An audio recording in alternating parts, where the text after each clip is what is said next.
నమస్కారం, సుఖీభవకు స్వాగతం. ఈ రోజు సుఖీభవలో మీరు ముక్కుతో మాట్లాడుతున్నారా? పిల్లలు ఫోన్లను వదలటం లేదా? పరగడుపునే టీ తాగుతున్నారా?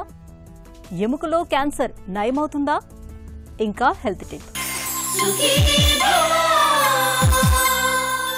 మనలో కొంతమంది మాట్లాడుతూ ఉంటే ఒక పట్టాన అర్థం కాదు, మాటలో స్పష్టత ఉండదు, ముక్కుతో మాట్లాడుతున్నట్లుగా ఉంటుంది. ఈ రకమైన పరిస్థితిని డాక్టర్లు నాజిల్ వాయిస్ అని పిలుస్తారు. తరచూ జలుబు చేస్తూ ముక్కు రంధ్రాలు బిగుసుకొని ఉండటం, ముక్కు లోపల గోడ వంకరగా ఉండటం, నాజిల్ పాలిప్స్, సైనసైటిస్ వంటి సమస్యలతో దీర్ఘకాలికంగా బాధపడుతున్నప్పుడు నాజిల్ వాయిస్ వచ్చే అవకాశం ఉంటుంది. అంతులేని ఆత్మ నూన్యతను తెచ్చిపెట్టే నాజిల్ వాయిస్కు పరిష్కార మార్గాల గురించి ఇప్పుడు తెలుసుకుందాం.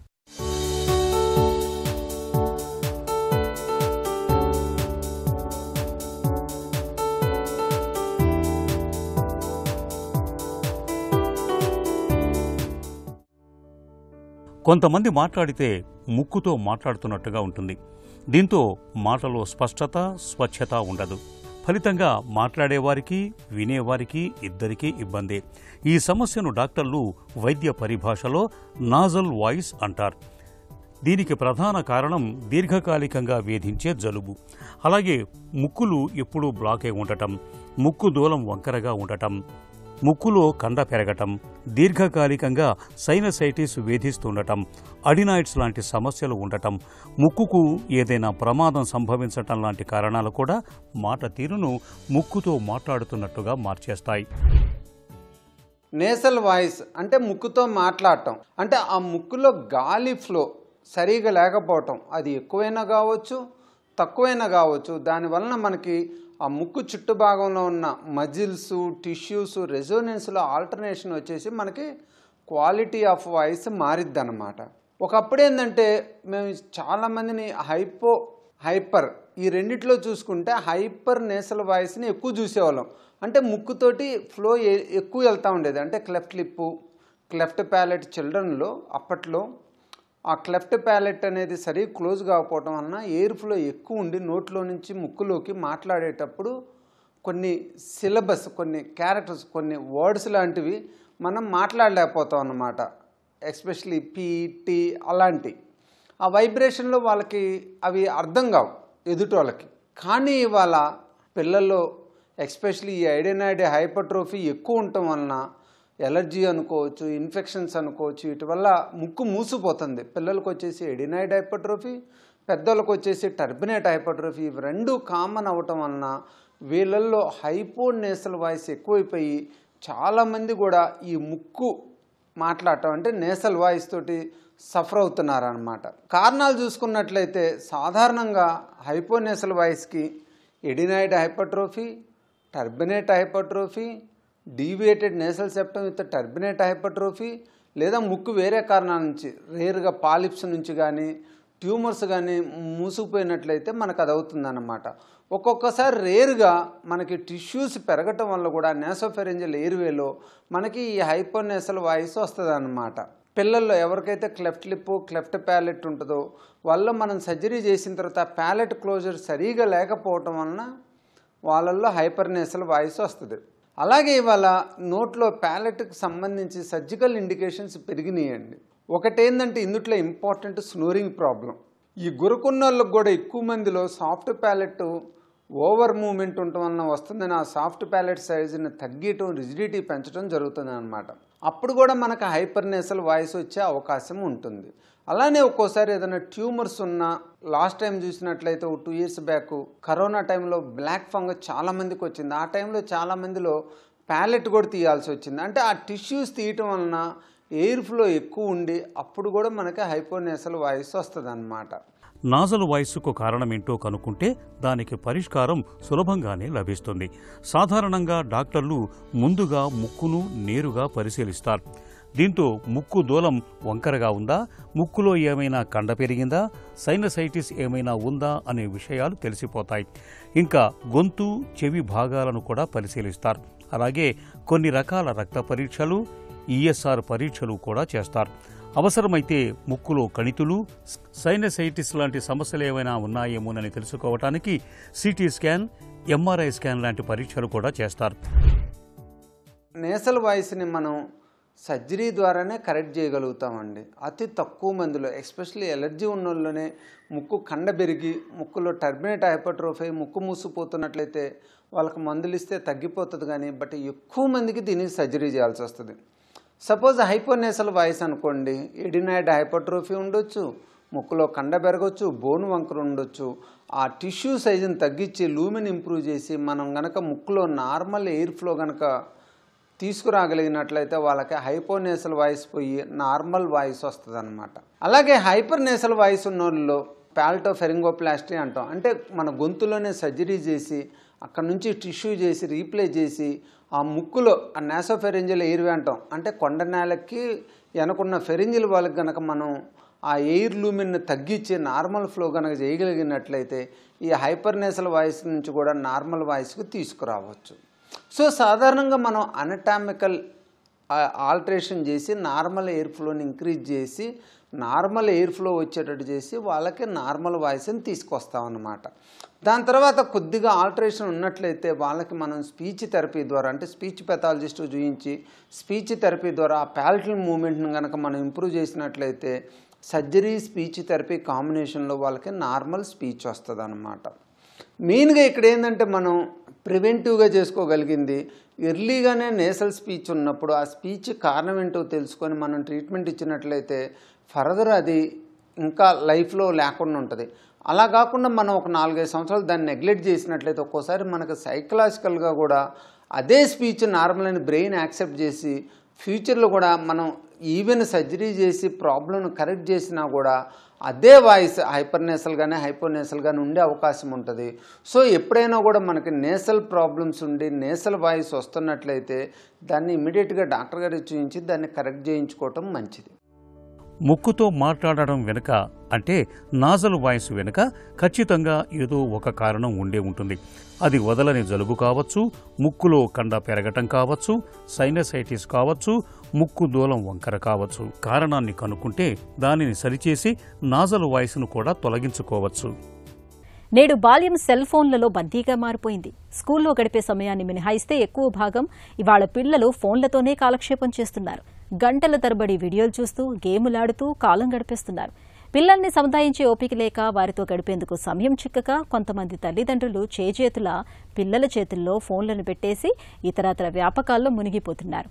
పొగ, మద్యం, డ్రగ్స్తో విపరిణామాలు ఉన్నట్లే సెల్ ఫోన్లకు అలవాటు పడటం వల్ల పిల్లలకు సమస్యల తాకిడి పెరుగుతుందని చెబుతారు నిపుణులు. ఈ నేపథ్యంలో పిల్లలు ఫోన్ల మీద ఎక్కువ సమయం గడపకుండా ఉండేందుకు ఏం చేయాలో, తల్లిదండ్రులు ఎలాంటి జాగ్రత్తలు తీసుకోవాలో ఇప్పుడు తెలుసుకుందాం.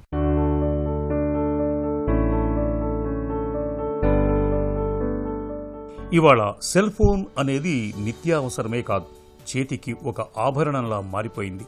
చిన్న పెద్ద అందరూ మొబైల్ ఫోన్లు చూడటానికి బాగా అలవాటు పడిపోయారు. ఇక పిల్లలైతే చెప్పాల్సిన పని లేదు. ఇంట్లో ఉన్నంతసేపు సెల్ ఫోన్లకు అతుక్కుపోతున్నారు. వీడియోలు చూస్తూ గేములు ఆడుతూ గంటల తరబడి ఫోన్ల మీదే గడిపేస్తున్నారు. ఒక రకంగా చెప్పాలంటే పిల్లలు ఫోన్లకు బానిసలుగా మారారనే చెప్పుకోవచ్చు. మరి పిల్లల్లో ఈ వ్యసనానికి అడ్డుకట్ట వేసేదెలా? ఇందుకు తల్లిదండ్రులు కొన్ని ప్రత్యేక జాగ్రత్తలు తీసుకుంటే మంచి ఫలితం ఉంటుంది. ముందుగా తల్లిదండ్రులు ఏం చేసినా పిల్లలు అనుకరిస్తారనే విషయాన్ని గుర్తుంచుకోవాలి. వారి ముందు తల్లిదండ్రులు ఫోన్లు వాడటం, టీవీలు చూడటం మానుకోవాలి. వాళ్లతో మాట్లాడటం, ఆడుకోవటం, కబుర్లు చెప్తూ ఉంటే పిల్లలు కూడా అదే విధానం కొనసాగిస్తారు. పిల్లలు టీవీ, ఫోన్లను వాడుతున్నప్పుడు వారిని గమనిస్తూ ఉండండి. మీ పర్యవేక్షణలోనే వాళ్ళు ఉండేటట్లు ఏర్పాట్లు చేసుకోండి. ఏదైనా సినిమా అయినా, షోలైనా పిల్లలతో కలిసి మీరు చూడండి.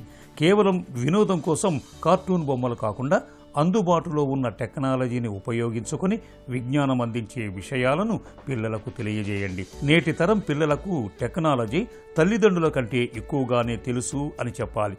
అందువల్ల తల్లిదండ్రులకు ఏం తెలియదు అనుకుంటే పిల్లలు తప్పులు చేసేందుకు అవకాశాలు ఎక్కువగా ఉంటాయి. అందువల్ల పిల్లలతో పాటు తల్లిదండ్రులు టెక్నాలజీ గురించి ఎక్కువగా తెలుసుకోవాలి. పిల్లలకు ప్రతి విషయం గురించి తెలుసుకుని చెప్పాలి. మనలో కొంతమంది తల్లిదండ్రులు పిల్లలు కాస్త అల్లరి చేయగానే ఏడుపు ఆపటానికి ఫోన్ ఇస్తుంటారు. దీన్ని ఆసరాగా చేసుకుని పిల్లల్లో ఏడ్చి మరీ ఫోన్ తీసుకోవాలనే ఆలోచన ధోరణి పెరుగుతుంది. ఇది ఎంతమాత్రం మంచిది కాదు. పిల్లలు ఏడ్చినా, అలిగినా వారికి ఏం కావాలో అడిగి తెలుసుకోవాలి. వారితో కాసేపు ప్రేమగా మాట్లాడాలి. ఎలక్ట్రానిక్ వస్తువులు వాడుకునేందుకు ఒక నిర్ణీత సమయాన్ని కేటాయించుకోండి. ఇంట్లో అందరూ ఆ సమయంలో తమ తమ పనులు పూర్తి చేసుకోవాలనే నిబంధన పెట్టండి. ఆ తర్వాత అందరూ కలిసి ఉండేలా ప్రణాళికను సిద్ధం చేసుకోండి. ఇలా తరచూ చేస్తూ ఉంటే పిల్లలకు ఒక పద్ధతి ప్రకారం అన్ని పనులు చేసుకునే విధానం అలవడుతుంది. ఫోన్లకు, ఎలక్ట్రానిక్ గాడ్జెట్లకు బానిసలుగా మారకుండా ఉంటారు. పొద్దున్నే లేవగానే కాఫీనో టీనో తాగిందే మనలో చాలా మందికి రోజు మొదలవదు. అయితే మనలో కొంతమందికి టీ తాగడం అనేది పెద్ద వ్యసనంగా ఉంటుంది.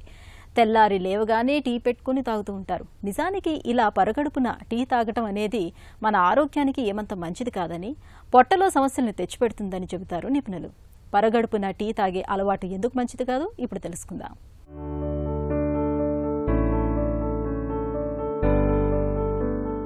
మన జీవనశైలిలో ఉదయం లేచిన వెంటనే టీ లేదా కాఫీ ఉండాల్సిందే. దాన్ని ఇంధనంలా భావిస్తాం. సమయానికి గొంతులో టీ చుక్కలు పడకపోతే శరీరమనే బండి ముందుకు కదలదు.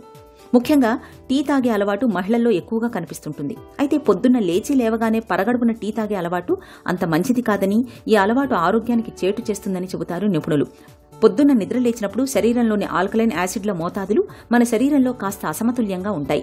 లేవగానే టీ తాగే అలవాటు వాటిని మరింత ప్రభావితం చేస్తుంది. దీంతో ఒంట్లో జీవక్రియల రేటు మందగిస్తుంది. ఈ అలవాటు కొనసాగుతున్న కొద్దీ దీర్ఘకాలంలో అజీర్తి, గ్యాస్ ట్రబుల్, మలబద్ధకం వంటి జీర్ణ సంబంధిత సమస్యలు మొదలవుతాయి. టీ తాగే అలవాటు మూలంగా దంతాలపై ఉండే ఎనామిల్ పొర త్వరగా తొలగిపోతుంది. ఇది క్రమంగా దంత సంబంధ వ్యాధులకు కారణమవుతుంది. టీ తాగడం అనేది శరీరంలోని నీటి స్థాయిల్ని తగ్గిస్తుంది. దీంతో ఒంట్లో ద్రవ నష్టం జరిగి డీహైడ్రేషన్ ముప్పు పెరుగుతుంది. నిజానికి రాత్రి నిద్ర వల్ల శరీరం ముందు నుంచే డీహైడ్రేట్ అయి ఉంటుంది. దానికి టీ కూడా జత అయితే అనారోగ్య సమస్యలు మరింత ఎక్కువ అవుతాయి. టీ తాగడం అనేది చాలా వరకు వ్యసనంగా మారుతుంటుంది. దీన్ని అలవాటు చేసుకున్న వాళ్లకు ఒక్కరోజు తాగకపోయినా ఆ వెలితి వెంటాడుతుంది. ఇది క్రమంగా ఆందోళన, ఒత్తిడి వంటి మానసిక సమస్యలకు దారితీస్తుంది. ఇక పాలలో ఉండే లాక్టోజన్ రసాయనం కడుపులో ఉబ్బరం, అజీర్తి వంటి సమస్యల్ని మరింత జటిలం చేస్తుంది. పొట్ట ఆరోగ్యాన్ని ప్రభావితం చేస్తుంది. కాబట్టి పరగడుపునే టీ తాగే అలవాటు ఉంటే తగ్గించుకోవడం లేదా మానుకోవడం ఆరోగ్యరీత్యా శ్రేయస్కరం. మన ఒంట్లో ఎముక అనేది లేకపోతే మనకంటూ ఒక ఆకృతి ఉండదు. మన శరీరానికి అస్తిత్వం అసలే ఉండదు. ఎముకల గురించి ఒక్క మాటలు చెప్పాలంటే అవి మన దేహానికి ఊతగర్రల్లాంటివి. అయితే శరీరంలోని అన్ని అవయవాలకు క్యాన్సర్ సోకినట్లే మన ఎముకలకు కణితుల ప్రమాదం పొంచి ఉంటుంది. ఎముకల్లో సాధారణంగా కనిపించే క్యాన్సర్లు, వాటికి చికిత్సా మార్గాల గురించి డాక్టర్ని అడిగి ఇప్పుడు తెలుసుకుందాం.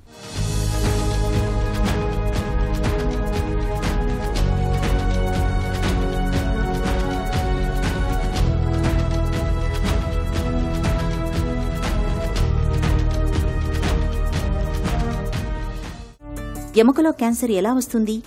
మనకి ఓవరాల్ అన్ని క్యాన్సర్లలో చూస్తే ఎముకలలో వచ్చే క్యాన్సర్ కొద్దిగా రేర్ డయాగ్నోసిస్. అంటే మనకి ఒక 100 పేషెంట్లకి క్యాన్సర్ ఉంటే ఓన్లీ 1 పేషెంట్కి, అంటే 1% పేషెంట్స్కే బోన్ క్యాన్సర్ వచ్చే అవకాశం ఉంటుంది. అది కాకుండా మనకి బెనైన్ బోన్ ట్యూమర్స్, అంటే నాన్ క్యాన్సరస్ బోన్ ట్యూమర్స్ కూడా ఉంటాయి. అండ్ వేరే క్యాన్సర్స్ అంటే థైరాయిడ్, బ్రెస్ట్, ప్రాస్టేట్ నుంచి మనకి ఈ రక్తం ద్వారా బోన్స్కి వచ్చే ట్యూమర్స్ని సెకండరీ ట్యూమర్స్, మెటాస్టాటిక్ ట్యూమర్స్ అంటావు, అలాంటి ట్యూమర్స్ కూడా ఉంటాయి. మనకి ప్రైమరీ ట్యూమర్స్ అంటే బోన్లో ఫస్ట్ మొదలయ్యి మనకి బోన్లో పెరిగి సిమ్టమ్స్ వచ్చే ట్యూమర్స్ని ప్రైమరీ బోన్ ట్యూమర్స్ అంటాము. ఈ ట్యూమర్స్ని సార్కోమాస్ అని కూడా అంటాము. ఈ ట్యూమర్స్ మోస్ట్లీ మనకి ఎందుకు వస్తాయో మనకి కాజ్ ఎందుకు వస్తున్నాయో ఇప్పటివరకు తెలియదు. కొన్ని సార్కోమాస్ అంటే యూవింగ్ సార్కోమాస్, సైనోవెల్ సార్కోమాస్, ఇలాంటి సార్కోమాస్కి మనకి జీన్స్లో ప్రాబ్లం ఉండడం వలన ఈ సార్కోమాస్ వస్తున్నాయని మనకి ఇప్పుడు ప్రూఫ్ ఉంది. కానీ ఓవరాల్ మనకి plastics, nano plastics, chemicals, pesticides, pollution ఇవన్నిటి వలన మన జీన్స్లో కొన్ని మార్పులు వచ్చి ఆ మార్పుల వలన ఈ చెడుగడ్డలు, ఈ ట్యూమర్స్, బోన్ క్యాన్సర్స్ వస్తున్నాయి, ఇంకా ఎక్కువ పెరుగుతున్నాయి పిల్లలలో అని చెప్పి మనకి స్ట్రాంగ్ ఎవిడెన్స్ ఉంది. బోన్ క్యాన్సర్ లక్షణాలు ఎలా ఉంటాయి? ఎముకలలో క్యాన్సర్ మనకి పిల్లలలో అంటే అప్ టు టీనేజ్ 20 years వరకు కొద్దిగా ఎక్కువ కామన్. వీటిని ప్రైమరీ బోన్ ట్యూమర్ సార్కోమాస్ అంటాం. ఇలాంటి సార్కోమాస్లో మనకి మెయిన్లీ నొప్పి అంటే పెయిన్ కిల్లర్స్ తీసుకున్నా మనకి ఈ పెయిన్ తగ్గకుండా ఇంకా పెరుగుతుంటుంది. ఇలాంటి నొప్పిని మనము ఇగ్నోర్ చేయకూడదు. ఇలాంటి పెయిన్ మనకి కొన్నిసార్లు క్యాన్సర్స్ అంటే సార్కోమా వలన కావచ్చు. రెండో సిమ్టమ్ ఏంటంటే మనకి కాళ్ళల్లో, చేతులలో, లేకపోతే మనకి బ్యాక్లో ఎప్పుడన్నా స్వెల్లింగ్ వచ్చి ఆ స్వెల్లింగ్ సైజ్ పెరుగుతుంది. మనము నోటీస్ చేస్తుంటే రోజు రోజుకి ఆ సైజ్ పెరుగుతుందంటే డెఫినెట్లీ ఈ స్వెల్లింగ్ని మనం ఫర్దర్ ఏదైనా టెస్ట్ చేసుకోవాలి, ఆర్థోపెడిక్ ఆన్కాలజిస్ట్కి చూపెట్టాలి. Mainly 2 symptoms. ప్రతిసారి ఇది సార్కోమా కానీ క్యాన్సర్ అని డయాగ్నోసిస్ కాకపోవచ్చు, కానీ మనం డెఫినెట్గా అలర్ట్గా ఉండి ఆర్థోపెడిక్ ఆన్కాలజిస్ట్ని కలవాలి.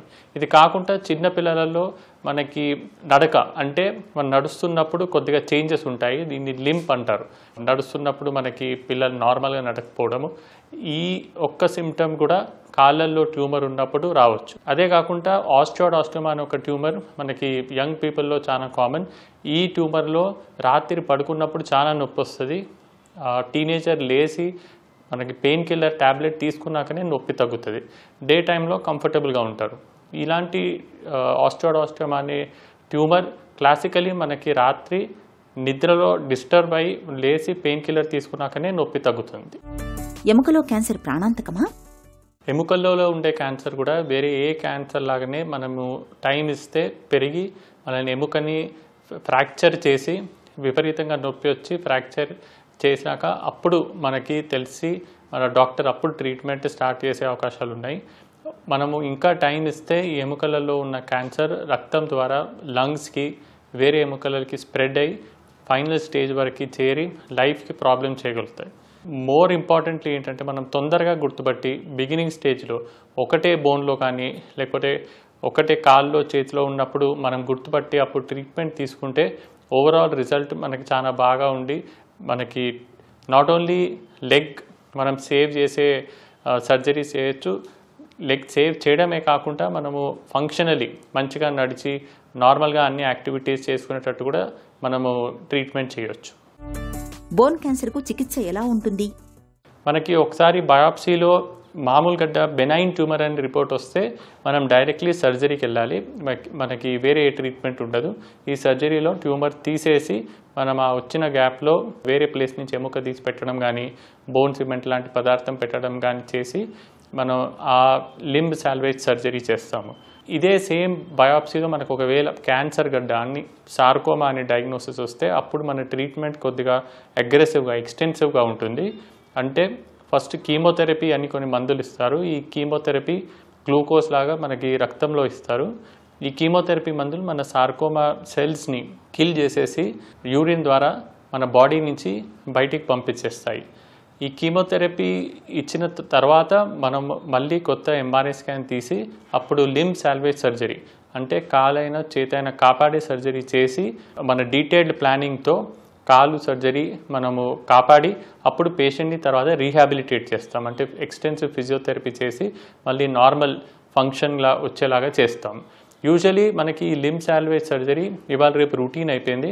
అరౌండ్ మనకి 90-95% వరకు సార్కోమా కేసెస్లో లింబ్ సాల్వేజ్ సర్జరీ మనము రూటీన్గా చేస్తున్నాము. మన దగ్గర అలాంటి హై క్వాలిటీ ఇంప్లాంట్స్ కూడా ఇప్పుడు అవైలబుల్గా ఉన్నాయి.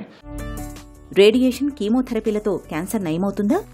మనకి ఏ బోన్ క్యాన్సర్లో అయినా కీమోథెరపీ, రేడియేషన్ థెరపీ ఒక రోల్ ప్లే చేస్తాయి. ఎస్పెషలీ యూవింగ్ సార్కోమాలో రేడియేషన్ థెరపీ ఒక ఇంపార్టెంట్ రోల్ ప్లే చేస్తుంది.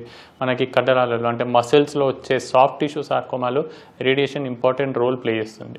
కానీ ఓవరాల్ మనకి సార్కోమాస్లో సర్జరీ అనేది ఒక చాలా important part of the treatment. Chemotherapy, రేడియేషన్తో పాటు surgery is the mainstay of the treatment. ప్రతి సిచ్యువేషన్లో ప్రతి పేషెంట్కి మనము x-ray, MRI, biopsy, PET scan ఇవన్నీ డీటెయిల్గా మన ట్యూమర్ బోర్డ్ మీటింగ్లో డిస్కస్ చేసి pathologist, radiologist, medical oncologist, orthopaedic oncologist, ఇంకా రేడియేషన్ ఆన్కాలజిస్ట్ ఒక ప్లాన్ మనకి డీటెయిల్గా రెడీ చేసి ఆ ప్లాన్ ప్రకారము సర్జరీ, కీమోథెరపీ, ఒకవేళ అవసరం ఉంటే రేడియేషన్ థెరపీ ఇస్తాం. క్రయో సర్జరీ, స్టెమ్ సెల్ థెరపీతో బోన్ క్యాన్సర్ను నయం చేయొచ్చా? మనం క్రయో సర్జరీ ఇవాళ రేపు కొన్ని పర్టిక్యులర్ సిచ్యువేషన్స్లో కొన్ని క్రైటీరియాలో క్రయో సర్జరీ అని చేస్తున్నాము.